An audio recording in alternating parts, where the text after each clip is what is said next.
Avez-vous tapé un message sur votre cellulaire aujourd'hui? Le texto est la forme de communication la plus populaire de toutes les formes de communication électroniques d'aujourd'hui. Il est pourtant difficile de croire que nous l'utilisons depuis déjà 20 ans. Retournons à l'époque où les téléphones portables ressemblaient à ça. Les gens ne pensaient jamais à faire autre chose que de parler avec leur sans-fil. Et ce, jusqu'à ce qu'un ingénieur travaillant dans une entreprise de téléphonie britannique ait été approché pour tester un nouveau système de messagerie. C'était il y a 20 ans. C'est comme ça que Neil Papworth a envoyé le premier texto.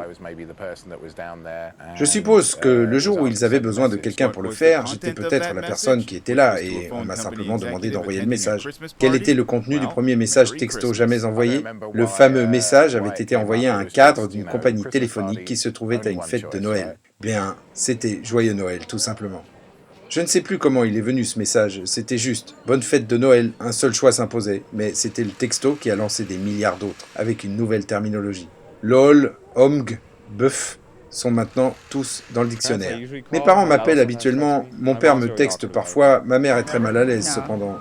Non, j'envoie des textos habituellement, je ne téléphone pas souvent.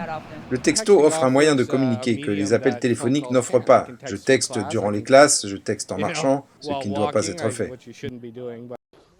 Bien sûr, personne n'a songé au danger que posent tous ces gens qui envoient des textos tout en marchant. Et si vous pensiez que conduire tout en parlant était mauvais, le texto au volant est devenu le fléau des routes partout. C'est donc un 20e anniversaire à célébrer pour les uns et à détester pour les autres.